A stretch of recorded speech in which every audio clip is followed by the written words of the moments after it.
Hi guys, and today we're going post-apocalyptic again. So I've got a big pile of old bases and corrugated card and just various scrap that I'm going to try and turn into a house. And this is going to be more of a concept piece, so it's going to be throwing stuff at the wall and seeing what works, and then using that for future builds. As I will be doing a little Necromunda style campaign in the near future, so I need to build up some terrain for that. And to start with, just taking some foam core and cutting out weird shapes and then gluing it together into a very rough kind of structure. And the only rule I had at this stage was that I didn't want it to be just rectangular, and I wanted to vary the heights and the angles that I was going to use. And I cut out a window on one side because I thought it would be kind of fun to have like a little shop entrance to this building. Full warning, this build gets a lot uglier before it starts to look better.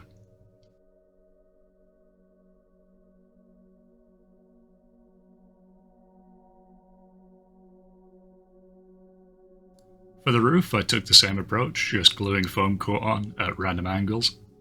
And once I was happy with the base kind of structure, I started gluing the various materials on that would be the kind of outer layer of the building. These old bases are really useful for that. I've never ever had a use for them because I prefer to base stuff individually. But these kind of larger regimental bases are great for just building up kind of steel sheets on walls. Or if you need to spare plastic card.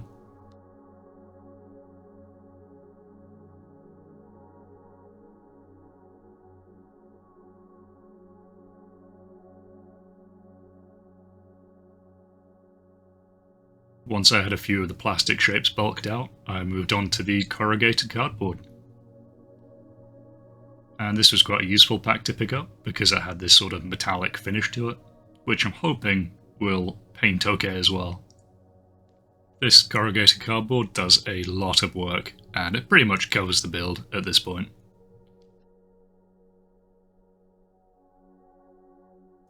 So I just work around the entire build with various materials, and mixing up the various shapes and patterns, just rotating them kind of 90-degree angles, getting a bit more variation out of them, and making it seem like this was built from whatever they had on hand.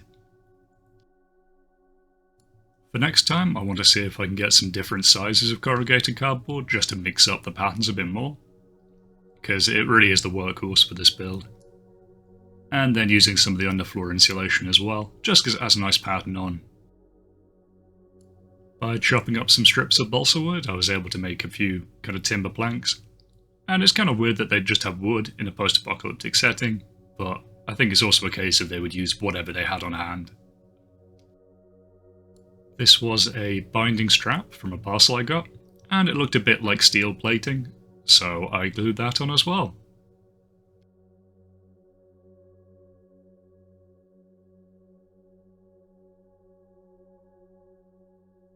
Once I had most of the big pieces down, I just went in and hit the edges with some smaller pieces, as well as breaking up some of the larger panels, just so it doesn't look as uniform.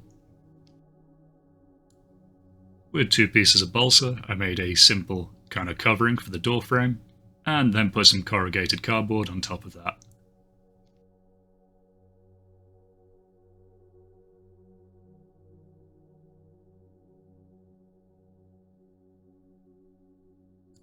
With a little bit of trimming, just so it would fit flush.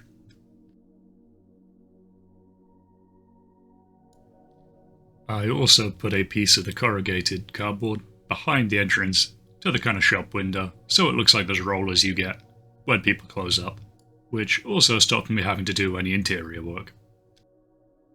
Making a base for the piece, I just grabbed a large piece of foam core and my knife and beveled the entire edge, and glued it down with hot glue when I was happy with the positioning.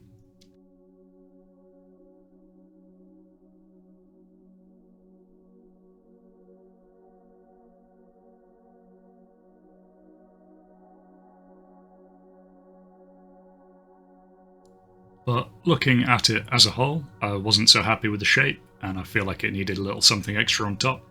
Something like a lookout or a little watchtower, and with 2 triangles of insulation foam and a crosspiece, I made a little frame and attached that onto the roof.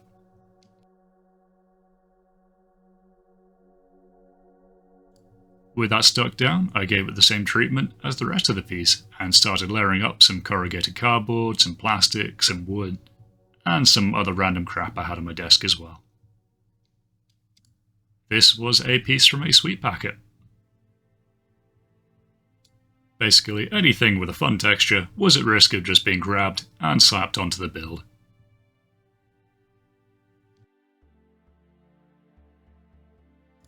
To make a handrail, I grabbed a paperclip, bent it out so it was straight on one of the edges, and then pushed it into the top of the piece, with some glue added later.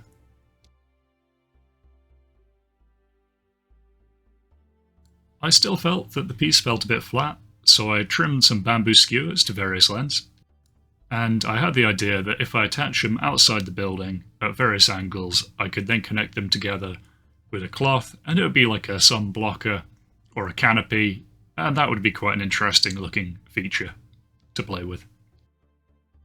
So I attach them with super glue at various angles so they would overhang on the edges of the piece.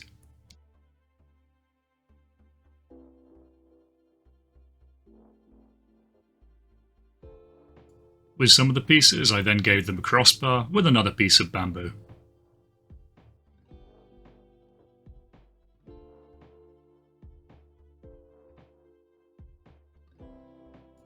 To add a bit more visual interest to the flat areas, I grabbed some of these self-adhesive little rhinestones that you can normally buy about 100 for about 50 pence, and then stuck them on the various edges to be these giant kind of rivets that would be stuck through the piece.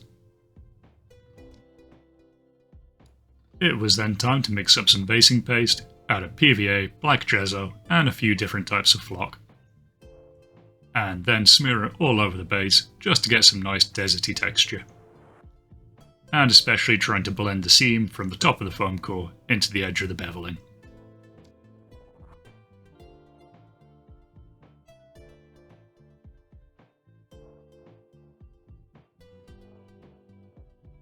Before that dried, I took the opportunity to push a few aquarium rocks into the base as well.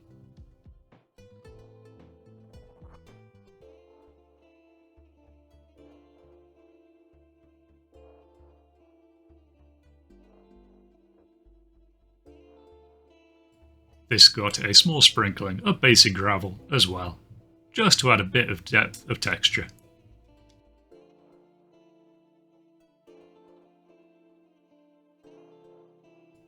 The corrugated cardboard also went to add a little bit of texture onto the base as well, where there's some kind of scrap pieces that have fallen off. It then got a coat of black gesso.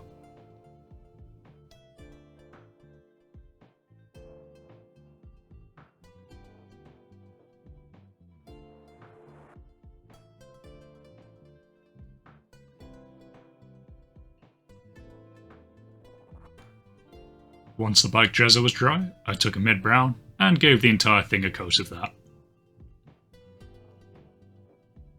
A bit of the colour from the corrugated cardboard shows through, but given that it's kind of a red colour, it's not too much of a big deal, just looks a bit more like rust. And that will be getting a metallic effect later on anyway.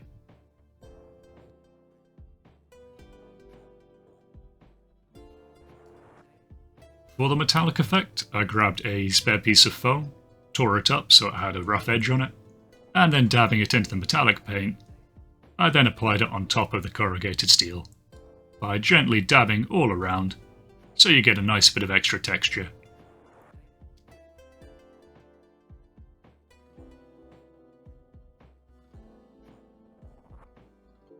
Where there wasn't enough room for the foam, I went in with an oil paintbrush and gave it a kind of half dry brush, half stippling effect, just to give it a bit more texture and detail. And I also tried to vary the density depending on the panels, just to add a bit more of the kind of impact that these were different materials, probably used at different times.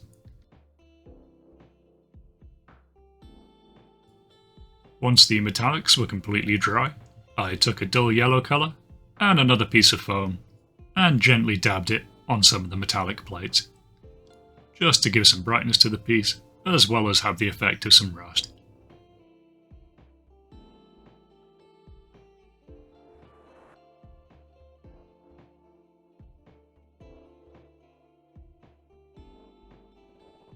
Mixing together the original brown colour with some white to make a tan colour, I went in and with a heavy-handed dry brush, hit the entire base of the piece, as well as a few of the edges, just where you'd have the dust and the sand building up against the sides of the building.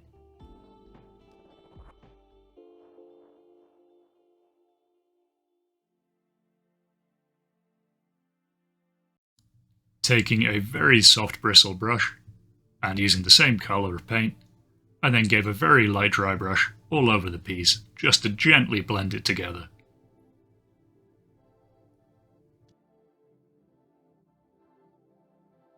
Moving on, I created a sort of brown wash by mixing some PVA, some water and some brown acrylic paint, and then mixing it together as much as it wanted to go.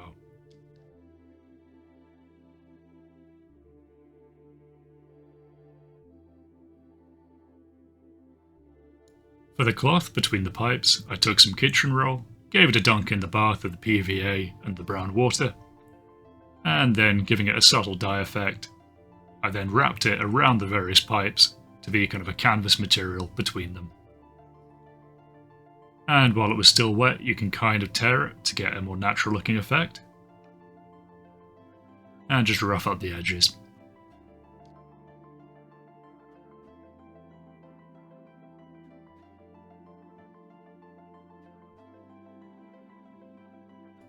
Working around the piece and just layering up this canvas material to give it a bit more flavour.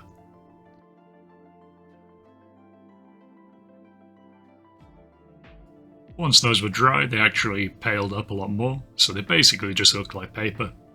And mixing together some yellow, some brown and some water to make a very kind of light wash, just brought them back down a bit to that brown colour that they originally looked.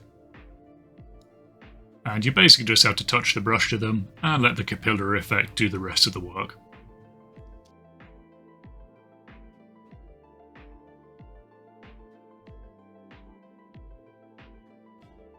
On the base there was also a small patch where there wasn't any basing material, so going in with a turquoise kind of colour, I just gave that a little dab so it looked a bit like a chemical spill, or a bit of something horrible that had leaked out. I also thought it would be fun to have kind of a shop name above the window, so I went in with a fine-tipped Sharpie and put the initial kind of blocking in for that. Then with a larger Sharpie, went in and traced over the initial blocking. I did think it would be fun to have some graffiti on the piece, but I was too cowardly to do that at this step.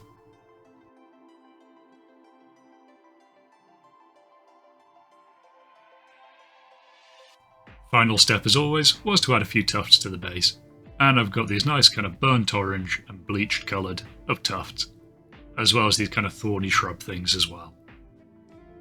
But because it's an irradiated wasteland, there's probably not much in the way of foliage. And there we have it, the finished piece. And as I said, this was more of a concept piece, so just throwing anything at the wall and seeing what I liked and what worked, and what I could use in my future buildings as well. So I'll probably be looking at building a small shanty town and doing some more post-apocalyptic stuff. But thanks for watching guys, and I'll catch you next week.